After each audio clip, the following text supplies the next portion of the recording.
Morning, folks. Dave Canterbury at the Pathfinder School. Joseph Doddridge wrote in his Journals of the Indian Wars along the eastern frontier that many of the frontiersmen that ventured into the woods to either explore or market hunt or become long hunters working for a bigger company wore footwear very similar to the Native Americans in that they wore moccasins. And moccasins were described in his writings as only a civilized way of going barefoot. Moccasins were in constant need of repair. They got very wet and saturated in wetter eastern woodland weather. Many of the long hunters slept most of the time with their feet toward the fire to warm their feet up throughout the night because they all suffered from rheumatoid arthritis and things of that nature because of their feet being cold all the time and not well supported. Moccasins would not lend themselves very well to protection from things like locust thorns or sharp, pointy objects, but they were better than going barefoot. The reason they didn't wear boots much back then was because the boots that were made in that time period generally had flat leather soles on them with a little bit of a heel. They were very slick and very slippery. Not that moccasins were not, because they were, but they were also quiet and they were easy to remanufacture from natural materials. And I think that goes right back to my mentality of survival to begin with, is using gear that's easily replaceable or reproducible with the right knowledge, given resources, with natural material. And you carry the things on your body that are difficult to replace with natural material, or your skill level may not be there to replace those items with natural material. So shoes are something that sooner or later you may end up having to replace. If you're in an emergency scenario where you just have lost your shoes, you didn't have your shoes, maybe a boat is capsized and you lost your shoes, you may get yourself into a position where you need to make some type of footwear. What I'm going to do today is I'm going to use a piece of that rubber sheeting that we use to make our trapping apron out of. It's pretty thick, inner tube thickness rubber sheeting, but it's easy to work with and it's easy to see. So what I'm going to do is I'm going to show you a pattern that I created, that I adopted from a little bit of modern technology as well as museum drawings and things of that nature of ancient footwear that was made from Rome and into the European periods and medieval times as well. It's a very simple pattern that you can make, and you can use anything to make these shoes with that's a robust material. You could use animal skins with the hair on the inside so that they were insulated, and then the leather would be on the outside.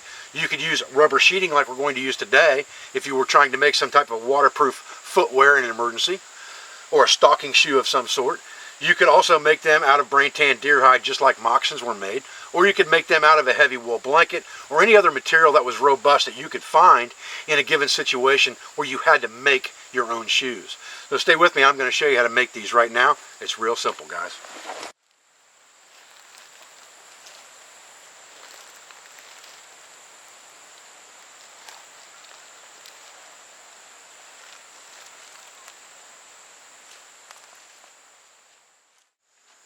I think a couple things that are worth noting real quick on this project is, first, you're going to need a length of cordage. And I chose to take a 20-foot section of paracord and cut it in half to make two 10-foot sections. And these are going to be my lacings for my footwear. You really don't need a whole lot to make these, and I think that's the most spectacular thing about this pattern is I don't have to have a really good knowledge of sewing. I don't have to have a good knowledge of how to make footwear, like moccasins, center seams, pucker toes, things like that. At the same time, I don't have to have a lot of equipment to make this either. You know, the frontiersmen carried what was called a moccasin awl with them on their shooting bag almost continuously because they were constantly repairing and remaking moccasins. War bundles that have been found by Indian tribes that were in war parties, the war bundles that were kept in their camp at night have been found that contained over 20 pairs of spare moccasins alone for the war party.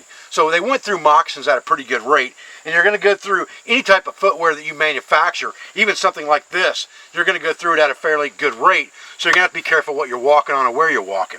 And even if this is made out of a really thick animal hide, like a deer skin, you're still going to go through it pretty fast. The important thing is that it doesn't take a lot of tools to make this. I punched these holes with a leather punch, but I could have just as easily punched these holes with an awl if I had to. So what I did to measure my pattern was, basically I took my boot off and I put my foot on top of my piece of rubber. Then I folded the rubber over to make sure that I had a tongue which is an improvement over the medieval and Roman design, to make sure that I had a tongue that was going to overlap at my ankle. And I marked that with just a piece of chalk, and that's where I cut my length out of this square. Then what I did was I made sure that I had half again the distance of my foot, or the length of my foot. So I measured my foot, and I measured half the distance of my foot, and I cut my other piece on the back side that length, so that it would be as long as half my foot behind my heel, and as long as my foot to where my ankle comes up in the front. Then what I did was I took the same piece of cordage and I tied a knot in it, and I put it around the widest portion of my foot and marked it with my finger, and that was the width that I cut the front of my shoe, right here. So I went to here and I cut my square down right there, that width, down to right at the base of my foot, where my foot turns up to my ankle right here. If this was folded over, and I still had these flaps on here because this is square, I drew a lateral line across here, and this is where I stopped my actual foot wrap, or my boot wrap, and that's where I opened this up a little bit, a couple inches, so that I could account for what was going to wrap around at the top, around my ankle and the top of my foot. Then all I did was cut this off at a 45-degree angle here and here, because that's going to become the toe of my shoe. So it was a really simple measurement process that I just used cordage to measure. Doesn't take a whole lot to do. It's very, very simple. Nothing complicated about this pattern at all. So we have our length, we have our width, we have our width of our shoe, we have the width of our tongue, and the width of my tongue was only measured by how wide my foot was. I basically just eyeballed that. I put my foot in there, and I eyeballed the width of my foot, and that's how wide I cut my tongue. That was real simple.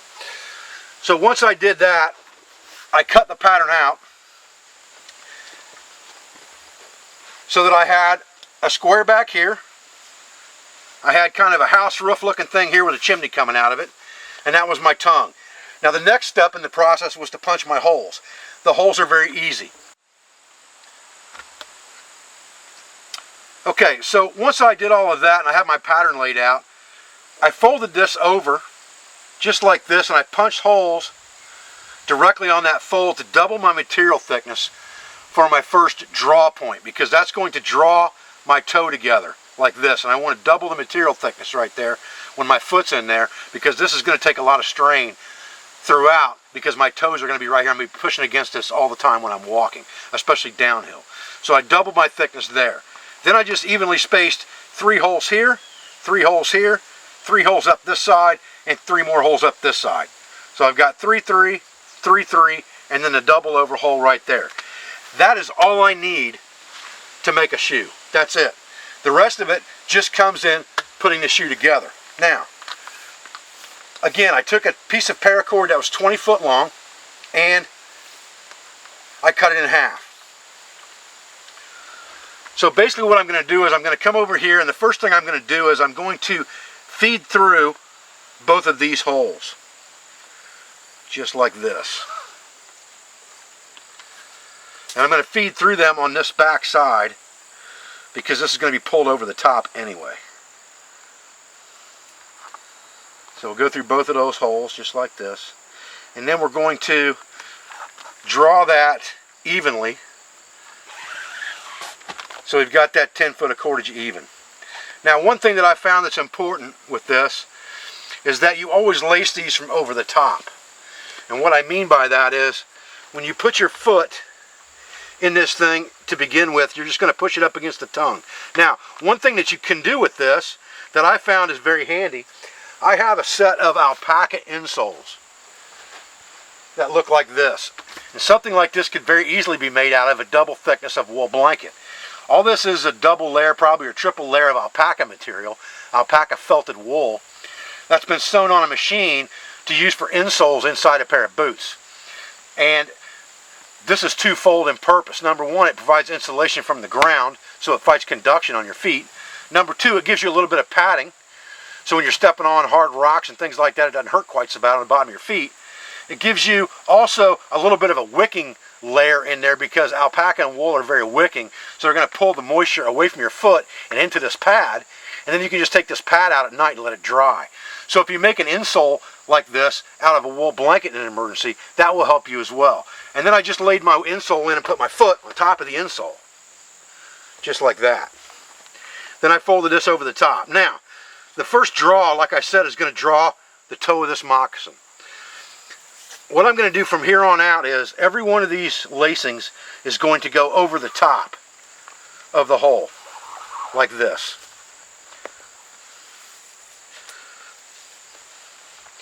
And you're going to have to pull these things and play with them as you go to keep them tight.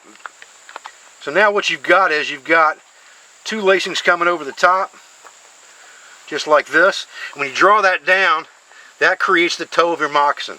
Pull that up, pull it in, draw it together, just like that. Now that created the toe of my shoe. Now all I'm going to do is I'm going to feed each consecutive one over the top, just like that, and I'm going to draw it down tight as I go, just like this, keeping it tight. There's a little bit of stretch in this rubber. You'll get a little bit of a stretch out of skin too. Some material you use may not stretch at all.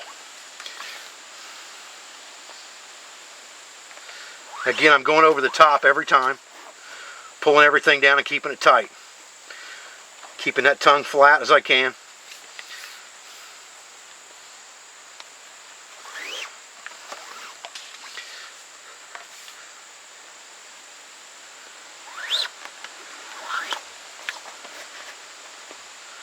Okay.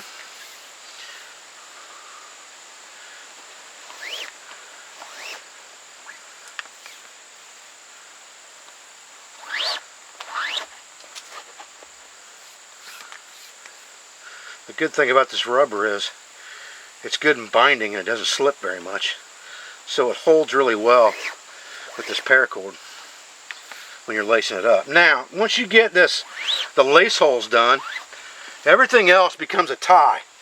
Because now what I have to do is I have to get the back of this somewhere.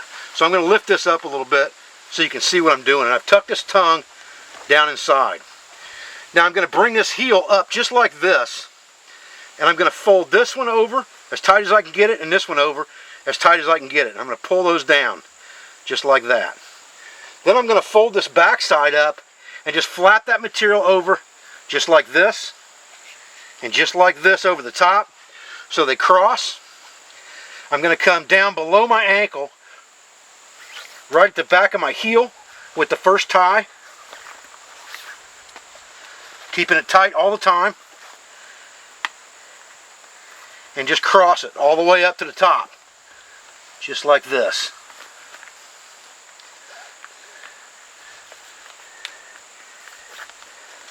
Take one turn in it to take up the line, come around and tie it off. Now, you probably want to tie this off in some kind of a square knot or something like that to keep it from coming undone. I'm just going to tie it in a bow. And now, what I have is a very functional pair of moccasin type shoes. Something like this would come in really, really handy if I were out stalking deer or something like that and I wanted to be quiet and I wanted to keep my feet dry. Something like this would help immensely in that game instead of wearing boots into the woods to hunt with. So there you go. It's a pretty simple project, real easy to do, real easy to make. Again, you know, this stuff's not going to last forever. They're not bomb-proof. They're certainly not the best in the world. But they'll definitely do what you need them to do. They're definitely functional. And they're going to work if you don't have anything else. Well, folks, I appreciate you joining me out for another video today. Remember that this skill, as simple as it is something that needs to be practiced just like anything else to truly own that skill so that you can rely on it in time of need. I appreciate your support. I appreciate your views. I thank you for everything you do for me, for my school, for my family, and my business. I'll be back with another video as soon as I can. Thanks, guys.